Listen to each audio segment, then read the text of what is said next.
Halo guys, balik lagi sama gua Renan Kurniawan di Poti, Podcast Property. Nah, pada kesempatan Poti kali ini gua bakal ngobrol sama sepupu gua sebenarnya. Dia itu adalah seorang pebisnis muda dan nanti kita akan bahas tentang apa sih itu smart home dan dampak smart home itu sendiri terhadap dunia properti. So, langsung aja kalian tonton Poti ini. Halo, Koremon, apa kabar? Halo, halo, apa kabar? Baik-baik. Ya, thank you banget kok udah mau nyempetin ada di Poti ini. Kita mau ngobrol-ngobrol tentang em, apa sih yang Koraemon lagi lakuin sekarang kan ya, terutama Iya, kan lagi apa ya, gue nyebutnya itu smart home ya. iya. Nah, mungkin bisa jelasin dulu sedikit tentang Koraemon itu apa ya, disebutnya apa gitu sebenarnya. Oke. Jadi sebenarnya gue sih smart home ini usaha baru lah ya, karena dunianya memang baru, usaha juga baru lah, nggak banyak orang yang tahu juga. Sebenarnya gue berangkat dari eh, pertamanya kalinya retail handphone gitu ya.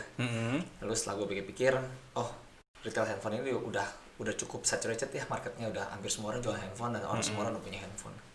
Next thingnya itu sebenarnya adalah gimana caranya kita apa ya lebih menggunakan atau optimisasikan penggunaan handphone begitu. Nah jadi gue kepikiran apa sih yang lebih akan booming nextnya, dan gue kepikiran smart home ini gitu ya. Sebenarnya smart home ini adalah salah satu bagian dari IoT worlds atau Internet of Things. Nah, Internet of Things itu dunia yang dimana semua barang kita ini akan terkoneksi dengan internet. Jadi kita sekarang udah lihat ya, banyak tuh yang jual smart TV. Nah, smart TV itu TV yang nyambung ke internet. Betul. Handphone obviously lah ya, udah masuk ke internet, udah nyambung, semua orang punya data plan di handphone gitu. Nah, komputer juga. Lalu kita juga sekarang lihat mulai muncul lah uh, lampu internet. Pernah dengar nggak? Lampu yang Belum nyambung tuh. sama internet. Apa tuh? Nah, itu udah mulai banyak tuh sekarang. Contohnya misalkan kayak Philips Hue. Oh, kayak smart lampu gitu berarti Iya, ya? jadi lampu, ya benar lampu gitu. Heeh. Cuman kita bisa kontrol warna-warninya itu Oh ya, dari oke. handphone, dan itu harus terkoneksi sama internet. Mm-mm. Nah, itu salah satu yang kita mungkin bisa lihat tiap hari. Tapi sebenarnya dunia Internet of Things ini besar sekali gitu. Mm-mm. Contoh di Amerika yang udah mulai jalan juga adalah itu mobil Tesla. Mm-mm. Nah, mobil Tesla itu juga smart car Mm-mm. gitu ya.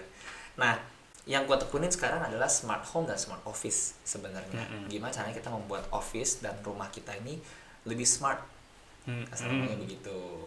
Ya, dengan cara apa? Misalkan yang paling kerasa, contohnya penggunaan lampu. Kalau semua orang udah nggak ada orang di gedung ini nih, Mm-mm. otomatis lampu mati semua, AC mati semua gitu. Mm-mm. Kadang-kadang kan orang kan yang di kantor kan nggak peduli lah ya, misalnya ada lampu nyala bodo amat deh, kan kantor ini yang bayar gitu. Pulang Iya, ya iya, dari iya. kantor, selesai kan, nggak pusing. Padahal itu ya duit kan gitu loh. Mm-mm. Mm-mm. Nah yang kayak gitu-gitu deh, nah itu namanya smart things atau smart home dan smart office Hmm. gitu. Jadi, apakah bisa dikategorikan berarti smart home itu adalah segala sesuatunya harus terkoneksi Betul, internet? betul, betul Oke. gitu. Jadi semua barang yang terkoneksi dengan internet itu sudah sebutnya namanya smart things Smart things. ya, atau Oke. Internet of Things Internet gitu. of Things. Ya. So, jadi seandainya nih, kan itu semuanya berarti secara otomatis. Otomatis apa ini? Maksudnya kan kita semuanya mengandalkan internet nih. Betul. Ketika misalkan si internetnya nggak ada atau misalkan ada kendala, apakah itu jadi sebuah masalah? Bisa jadi. Tapi sekarang contohnya begini deh. Dulu ya, zaman dulu, zaman zaman orang tua kita deh, istilahnya begitu ya. Kalau dulu nggak ada listrik, masalah nggak?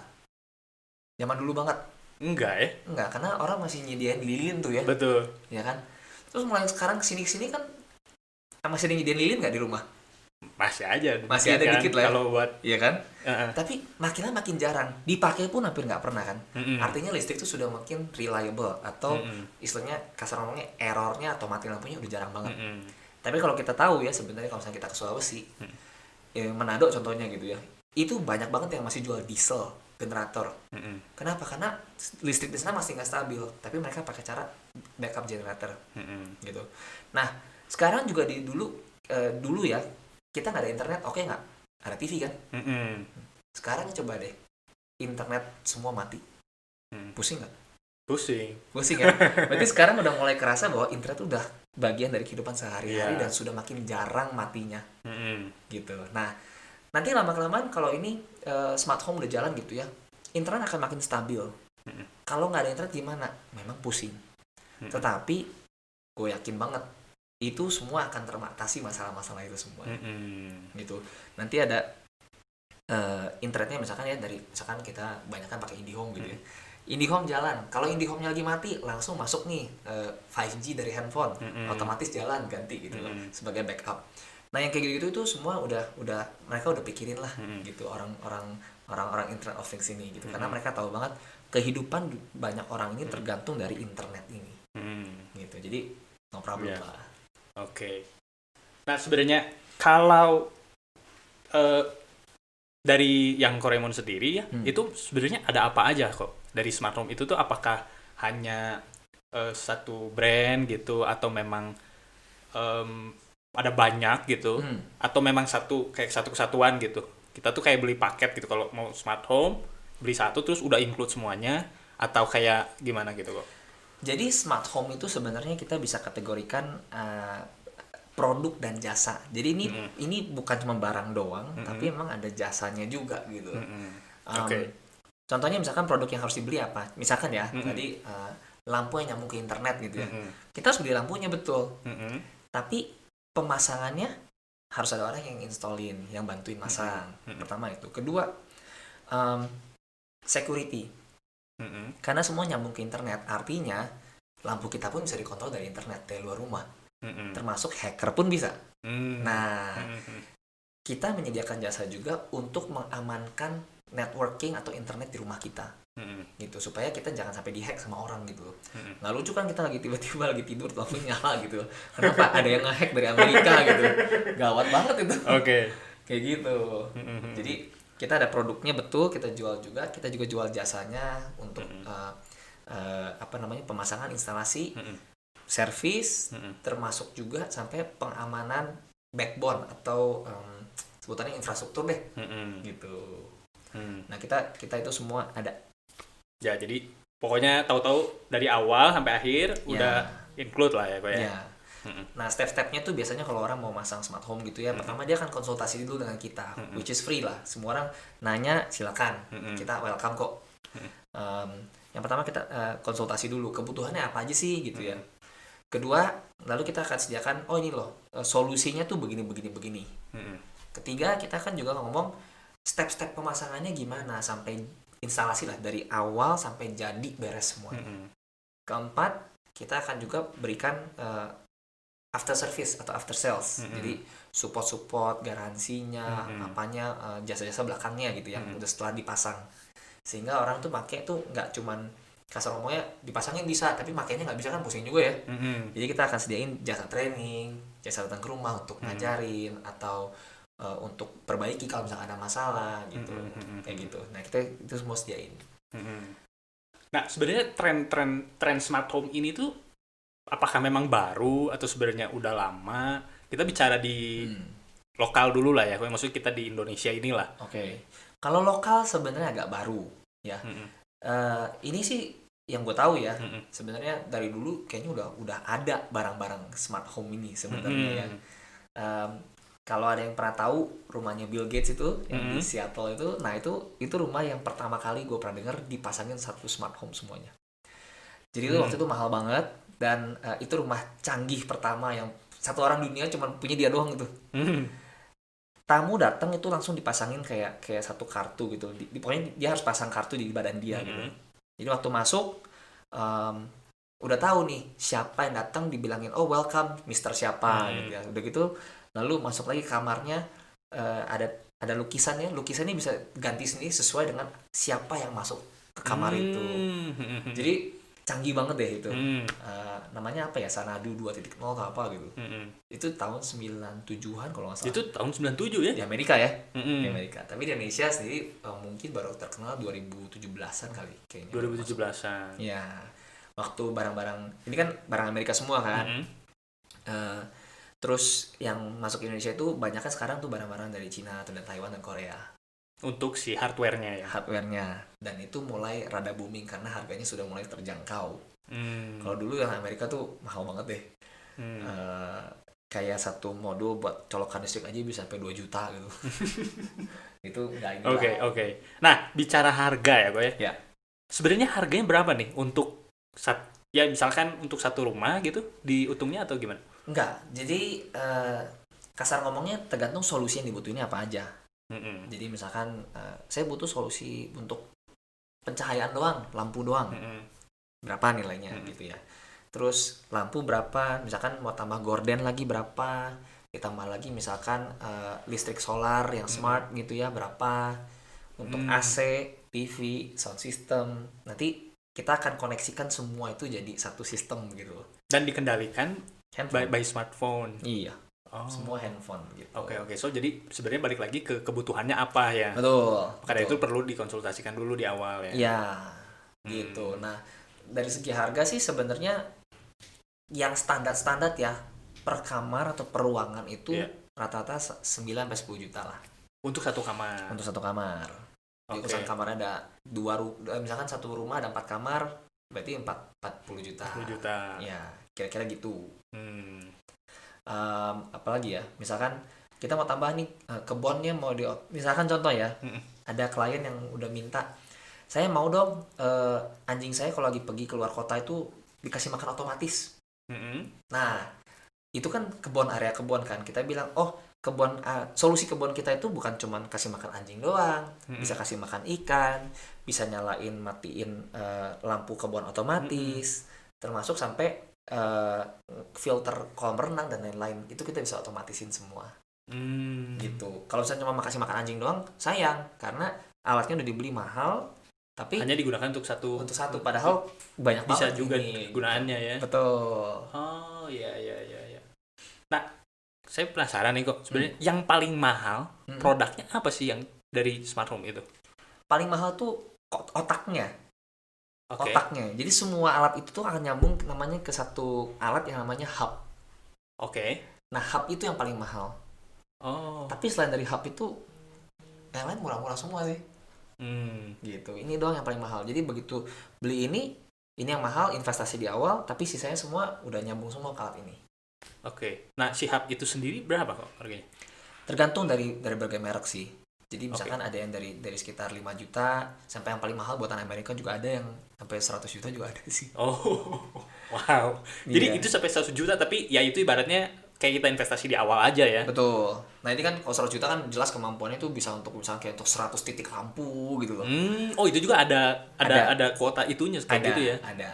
Jadi kalau misalnya rumah kita kecil, ya ngapain beli yang segitu? Ini yang 100 juta ini mungkin dipakai untuk hotel gitu loh. Satu lobby hotel, panjangnya koridornya berapa, otomatis semua berapa lantai ya itu kan bisa. Kalau misalnya yang murah-murah ya cuma bisa kontrol mungkin lampu untuk 4 titik gitu ya, untuk rumahan atau apartemen, nah, itu juga bisa gitu. Jadi tergantung kebutuhannya berapa banyak gitu. Dan Koremon menyediakan itu semua kan dari yang mulai dari yang tadi 5 jutaan sampai yang kebutuhan apapun ada ya gue. Betul. Wow. Nah, sebenarnya apa sih yang bikin Koremon tertarik dengan dunia smart home ini? Gue sih sebenarnya intinya gue tertarik dengan yang namanya teknologi ya. Jadi gue lihat perkembangan teknologi sekarang tuh hebat lah gitu ya. Dan secara khusus untuk yang smart home ini adalah the next big thing. Kalau lu pernah dengar 5G ya, pernah dengar sih? Iya, bentar lagi kan Bu? Iya, bentar lagi, betul banget. Nah, 5G ini tuh yang paling dasarnya untuk punya smart things. Jadi kalau kita punya 5G, gini deh, nonton YouTube tuh cukup pakai 4G. Betul. Kenapa kita perlu punya 5G? Karena kita butuh yang namanya Internet of Things itu masuk ke dalam jalur internet. So ibaratnya 5G itu kayak fondasinya ya? Fondasinya. Nah, ini dibikin kenapa? Buat apa? Iya dong, ini ratusan miliar dolar kali ini investasinya, rebutan sama Amerika dan Cina gitu kan. Buat apa sih? Karena ini begitu dibikin jalur backbone-nya, semua akan masuk ke sini. Contohnya misalkan yang tadi smart home, smart car, Tesla. Betul. Nanti kota-kota juga gitu ya akan Oke. mulai pakai ini. Contoh misalkan lampu jalan mati nyalanya pakainya pakai apa? Nggak pakai timer lagi, udah pakai beginian sekarang. Terus apa namanya power grid. Power grid itu contoh misalkan gini, gue mau mati nih listrik bagian Bandung Timur karena ada apa masalah apa gitu ya. Ya dia tinggal matiin, tinggal pakai komputer aja, mati gitu selesai. Nah itu namanya smart grid. Jadi kota-kota pun akan mulai pakai ini semua untuk kontrol kotanya. Kita lihat ya di Bandung ya, di Bandung tuh udah ada smart command center kan, yang di jalan apa itu, jalan Merdeka bawah itu yang balai kota itu. Bisa datang aja ke sana, bisa lihat itu CCTV satu kota Bandung udah dipasang semua di sana. Oke. Bisa lihat itu. Nah jadi kita udah ke arah smart city sebenarnya gitu. Nah dan gue ngerasa next thing-nya setelah smart city itu ya smart home dan smart office. Lanjutnya lagi smart car. Sebenarnya gitu. Nah, tapi berarti sekarang itu bisa dibilang masih belum ya? Sekarang tuh masih kayak embrio kali ya? Betul. Oke. Jadi mumpung masih kecil, masih bisa istilahnya kita satu level dengan yang lain gitu ya, pemain-pemain lain. Ini blue ocean lah ya kalau di dalam bisnis term gitu. Ya kita masuk mumpung gitu loh. Ya. Dan gue rasa ini bakal jadi big things-nya nanti untuk Indonesia. Oke. Gitu Gue rasa nggak cuma Indonesia juga ya, cuman memang mungkin kalau di yang lain udah mulai menerapkan kali ya. Sudah. Indonesia sih baru banget, tapi kalau luar negeri sih kayaknya udah hampir biasa ya. Contohnya misalkan Amerika sama Kanada itu IndiHome-nya itu ada kan di sana juga ya. IndiHome-nya itu udah nyediain satu paket. Mau nggak? Pasang internet, TV, telepon, alarm, CCTV sama perusahaan kita semuanya. All in one gitu ya? All in one gitu semuanya. Kita kan aneh dong, masa IndiHome pasangin CCTV sih? Gitu kan aneh kan, tapi ternyata mereka udah ke arah sana gitu, karena mereka pengen semuanya itu satu aplikasi, satu handphone untuk kontrol semua itu. Gitu. Ya. So jadi menurut Koremon, kira-kira tren ini ke depan pasti booming lah ya? Pasti booming. Kira-kira berapa lama lagi kok? Perkiraan gua 5-7 tahun. 5-7 tahun lagi ini bakal booming. Oke, bakal jadi kebutuhan mungkin ya? Karena 5G sendiri kan masuk mulai harusnya ya 2020-2021 lah masuk. Oke. Lalu setelah itu orang akan mulai ngerasa kalau udah punya 5G pasti gue perlu yang lain-lainnya gitu. TV-nya perlu smart TV, oke, masuk smart TV. Itu kan salah satu alat kan. Nanti ada apa namanya mesin cuci otomatis, kulkas juga udah tahu. Ini contoh yang paling canggih di Korea ya. Korea tuh udah punya demo apa ya, demo roomnya gitu ya di salah satu perusahaan SK Telecom. Itu namanya? Itu perusahaan Telkomselnya Korea lah. Oke. Kasar ngomong gitu lah, SK Telkom. Yeah. Nah dia punya satu demo room gitu ya, yang dia udah pakai 5G. Dia udah punya 5G semua di situ.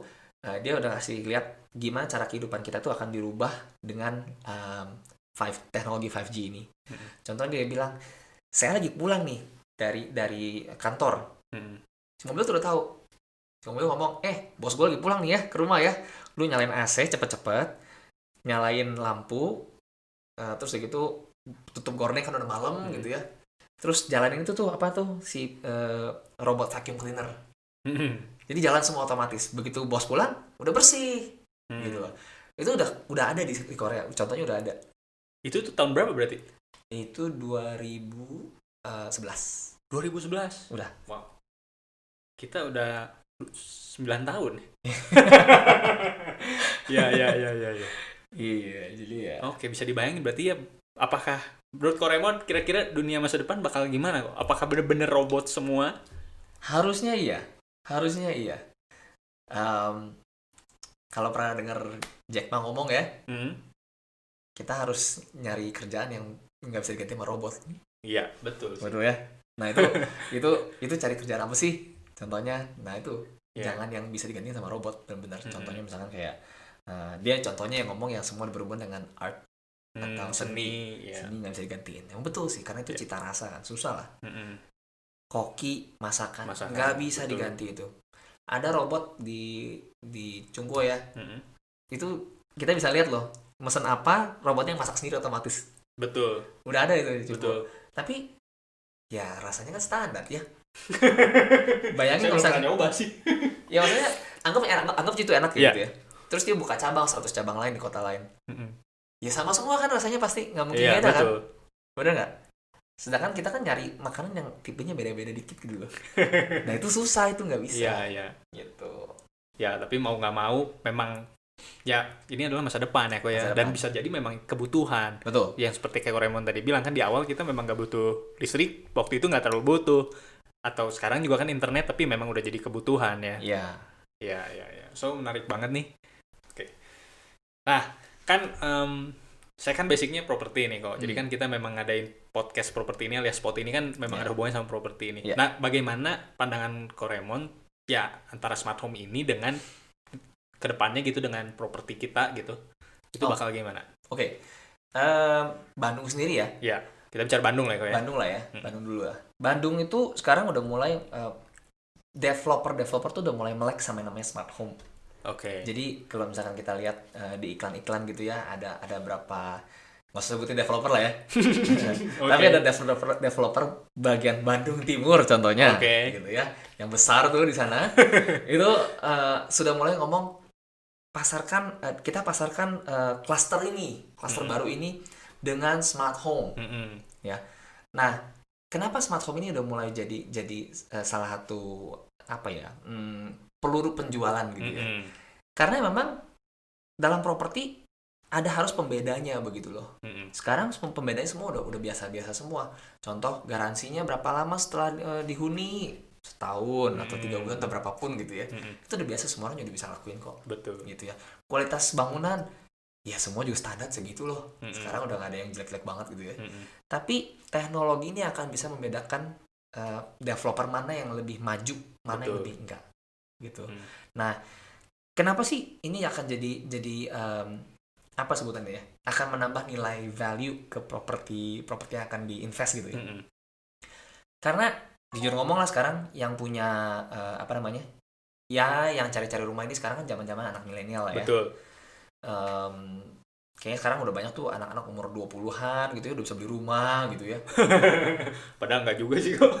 Atau minimum apartemen, dia bisa mulai nyicil apartemen gitu ya. Dan mereka tuh merasa gua tuh hidup udah nggak bisa yang normal-normal lagi gitu loh. Di rumah sudah internet. Terus gitu sekarang contoh deh zaman gua ya. Gue kelihatan 72 nih. Contohnya zaman dulu kita mau dengar musik, dengarnya masih apa? MP3 gua. Zaman gua ya. Zaman gua MP3 ya. Nggak tahu zaman lu pada sekarang dengarnya apa sih? Zaman gue juga masih MP3 sebenarnya. Ya? Terus maju ke ini ya, kayak pertama kali itu iPod yang pertama kali itu sih. Cuma itu mahal banget. Betul. Mahal banget. Nah, sekarang ada nggak sih denger MP3? Udah enggak. iPod Spotify juga. semua kan? Betul. Gitu kan? Jadi nonton TV, ada nggak yang mau nonton acara TV biasa? Nggak mau kan? Maunya apa? TV kabel sekarang pakai parabola, repot banget sih. Netflix aja deh. Iya. Gitu kan? Jadi semua orang udah ngerasa gue tuh udah perlu internet banget. Nanti lama kelamaan juga ngerasa, aduh jangan lampunya gue jauh ya, sekarang harus nyetek ya. Pakai handphone aja deh. Atau pakai suara aja deh gitu ya. Di rumah gue sendiri, gue udah pasang kan di rumah gitu ya. Jadi Gojek datang nih, ngebel. Begitu ngebel mukanya kelihatan kan di kamera, di handphone. Oh si ini. Apalagi COVID ya. Mau buka pintu nggak? Jadi ada segi khawatir kan? Segi khawatir kan? Ya udah deh, ayo buka pintu. Otomatis buka pintu. Oke. Bayi suara ya gue? Bayi suara sekarang. Oh. Udah bayi suara. Iya. Bahasa Indonesia lagi. Dulu bahasa Inggris, sekarang bahasa Indonesia. Sekarang berarti udah memang ada softwarenya juga ya? Udah. Terus gitu udah bisa gitu. Pak, tolong taruh ya di box itu gitu ya, di box apa tuh yang sekarang lagi ngetren tuh yang buat taruh barang gitu lah ya. Ultraviolet itu kan, ultraviolet box gitu ya. Taruh situ aja, Pak. Oke, taruh sana. Keluar. Tutup lagi pintunya. Oke. Bayangin, buka pintunya udah mulai takut pakai handphone gitu loh. Udah takut untuk, maksudnya udah takut untuk buka pintu ke bawah. Iya. Sekarang semua kita udah mau kontrol pakai handphone gitu. Betul. Nanti kedepannya gue jamin deh bukan Gojek, Gosen ya. Gosen sama GrabSend itu akan lebih banyak lagi gitu. Betul. Dan kalau kita lagi kerja, siapa yang buka pintu? Pembantu, kadang-kadang pembantu juga serem. Gitu. Jadi semuanya udah mendingan pakai handphone aja deh. Gitu. Nah itu buat gua kedepannya akan seperti itu. Dan gua rasa berhubung marketnya adalah anak-anak milenial zaman sekarang yang udah makin eksekutif deh, eksekutif muda gitu ya. Mereka udah butuh sesuatu yang bukan bangunannya ini kualitasnya kualitas keren loh. Orang udah gak, bangunan apa sih, kualitas apa sih, udah sama semua juga gitu. Yang ngebedain adalah justru teknologi fitur di dalam rumahnya. Gitu. Jangan-jangan nanti berapa tahun lagi beli rumah jadi seberapa canggih rumahnya ya. Iya. Betul banget itu. Sekarang aja orang cari rumah gitu ya. Dia nanya dulu, ada nggak sih kabelannya di rumah atau kita pasang lagi? Gitu loh. Karena orang udah ngeliat gue tuh butuh wifi di setiap ruangan. Kalau gue harus pasang-pasang kabel lagi, pasang-pasang ini repot lagi kan, jelek lagi. Jadi developer sekarang udah pada pasangin, udah pasangin kabelan semuanya deh. Gitu. Malah telepon sekarang udah ditinggalin loh. Oh gitu. Kabel telepon ke rumah itu kadang udah mulai berkurang loh. Kabel wifi yang penting. Kabel Jadi emang ada perubahan itulah. Makanya dengan adanya penambahan teknologi ini, itu akan minimum menambah menjadi pemikat buat anak-anak milenial zaman sekarang dalam hal untuk memilih rumah. Betul. Ya. Oke. Gitu. Nah, terakhir nih kok, seandainya gue mau pasang, itu caranya gimana nih? Gampang sih, tinggal kontak aja. Kontak company gue namanya Smart Solution. Kita punya showroom juga di Setrasari, di Bandung ya. Maksudnya kalau di luar Bandung ya. Oke, jadi masih melayani yang areanya Bandung dulu ya kok ya? Ya, nanti kita buka cabang, ntar kabarin deh. Follow aja Instagramnya dulu, Smart Solution. So bagi kalian yang mau pasang, mau merasakan sensasinya sebelum booming nih, kalian mau coba rasain dulu smart home itu gimana. Kalian juga tadi udah dengar kan berapa kurang lebih range harganya. Dan jangan ragu juga untuk konsultasiin dulu sama Koremon ya kok ya? Ya. Bisa tahu juga kebutuhan kalian apa gitu, oke? Nanti gue bakal taruh company-nya apa dan nomor yang bisa dihubunginya di link deskripsi, oke? Paling segitu aja. Koremon, thank you banget buat sharing tentang ilmu smart home. Oke, sampai ketemu lagi di lain waktu kok. Thank you. Bye-bye. Thank you.